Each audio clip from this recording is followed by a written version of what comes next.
5 अनाथ बहनों का आटा घर।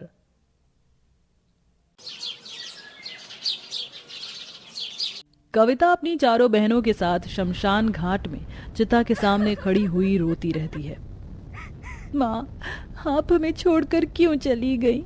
अब आपके बिना हम लोग कैसे जिएंगे? हम 5 बहनों का क्या होगा? पिताजी भी हमें छोड़कर चले गए थे और अब माँ भी हमें छोड़कर चली गई। अब तो हम बिल्कुल अनाथ ही हो गए हैं। क्या माँ आप हमारे पास वापस लौटकर कभी नहीं आ पाएगी? वो हमें छोड़कर क्यों गई? क्या उन्हें हमसे जरा भी प्यार नहीं? तुम चारों चुप हो जाओ, चिंता मत करो।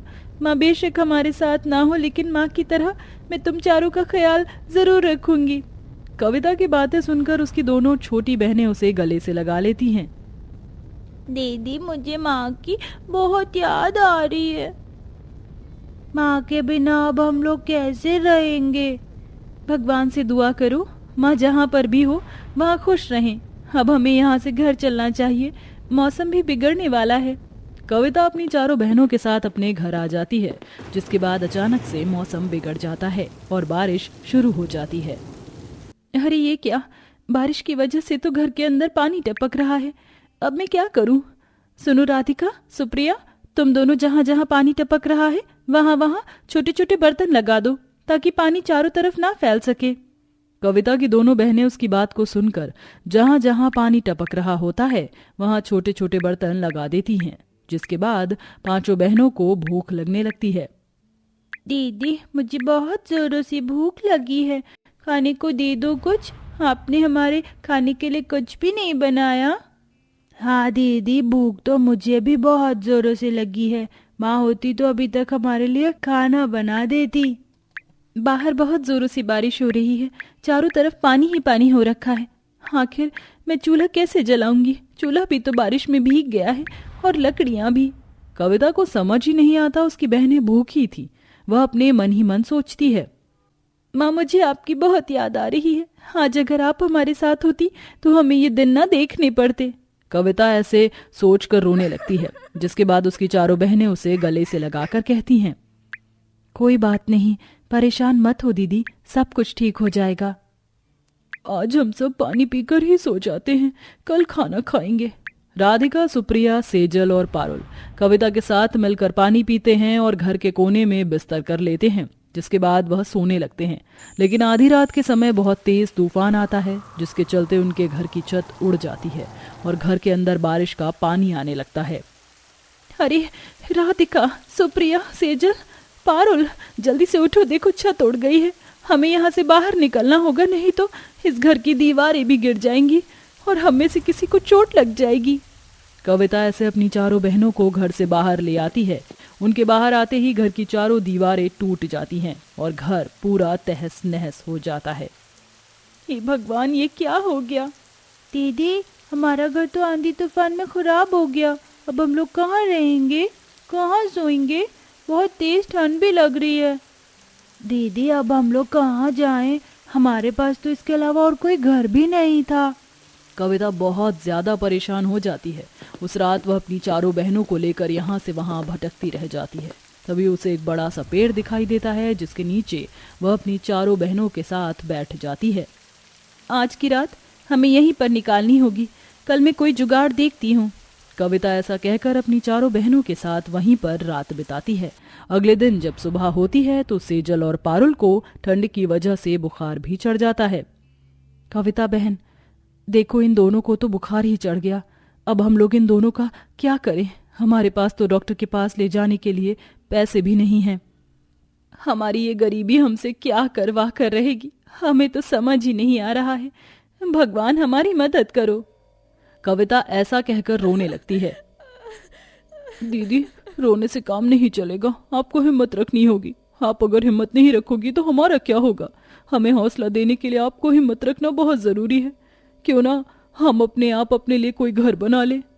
तुमने बिल्कुल सही कहा, हमें हिम्मत नहीं हारनी चाहिए। हमें थोड़ी सी मेहनत करनी होगी, हम खुद का घर बना सकते हैं।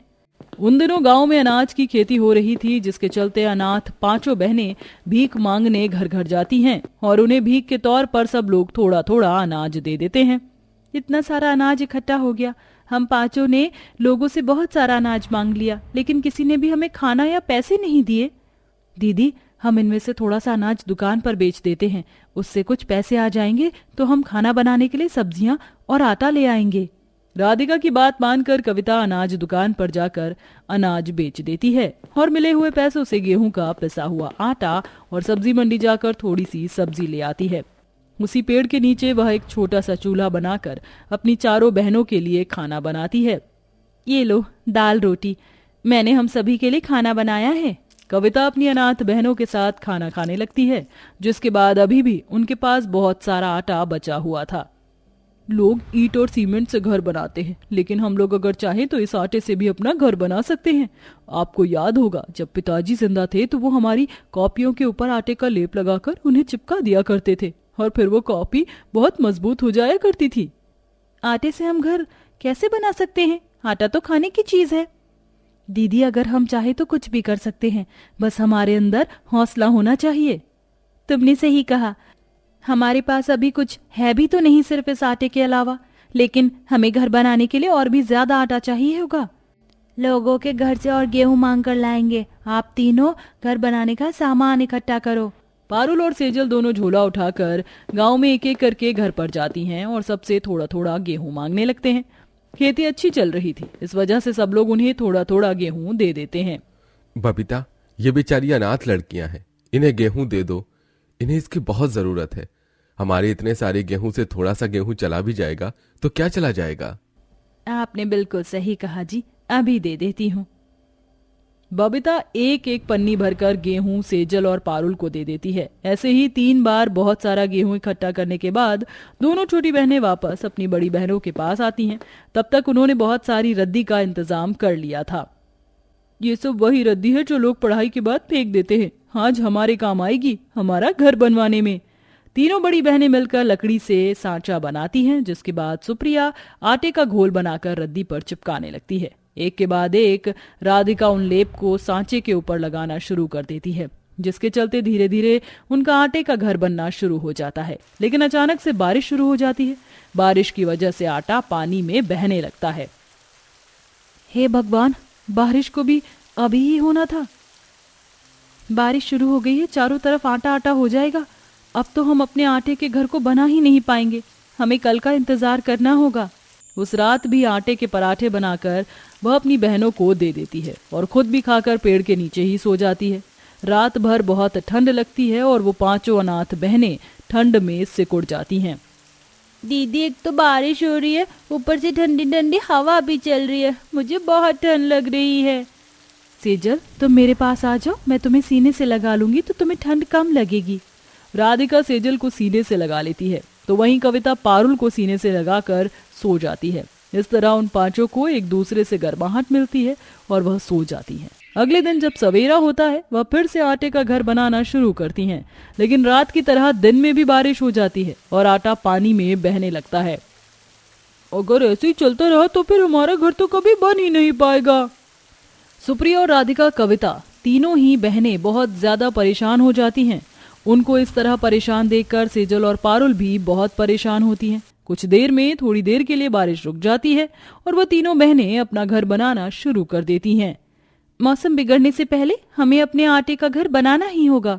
जैसे ही तीनों बहनें घर बनाना शुरू करती हैं, मौसम फिर से बिगड़ने लगता है। मौसम को देखते ही सेजल और पारुल दोनों हाथ जोड़कर आसमान की तरफ देखती हैं और रोते हुए भगवान से दुआ करती हैं। हे भगवान, बारिश मत होने देना। बहुत मेहनत से हमारी बहनें इस घर को बनाने की कोशिश कर रही हैं, लेकिन हर बार बारिश की वजह से हमारा घर बन नहीं पाता। हमें रात को बहुत ठंड लगती है, प्लीज भगवान जी बारिश मत होने देना। उनके इस तरह कहने पर काले बारिश के बादल जो बारिश के लिए आ रहे थे वह अचानक से साफ हो जाते हैं और धूप निकलने लगती है। ये देखकर कविता, राधिका, सुप्रिया तीनों बहुत खुश होती हैं और आटे का लेप बनाकर धीरे धीरे अपना घर बनाना शुरू कर देती हैं। 3 दिन की कड़ी मेहनत करके वह शाम तक अपना घर पूरा बना लेती हैं और धूप के कारण घर सूख भी जाता है, जिसके बाद वो बहुत ज्यादा पक्का हो जाता है। आखिरकार हमारा घर बन ही गया, चलो घर के अंदर चलते हैं। आटे का घर अंदर से बहुत सुंदर होता है और वहां पानी की एक बूंद तक नहीं होती। दीदी भगवान जी कितने अच्छे होते हैं, उन्होंने आज हमारी सुन ली, हमारी वजह से आज बारिश नहीं हुई और अपने घर आराम से बना भी लिया। अनाथ बहनों के पास अब अपना खुद का घर आ जाता है। इसके बाद कविता अपनी दोनों बहनों के साथ घरों में काम करना शुरू कर देती है। इसी के चलते वह कुछ पैसे कमाती है और अपनी दोनों छोटी बहनों का ख्याल अच्छे से रखती है। कुछ ही दिनों में उनकी सभी परेशानियां धीरे धीरे खत्म होने लगती हैं और वह अपने आटे के घर में खुशी खुशी रहने लगती है।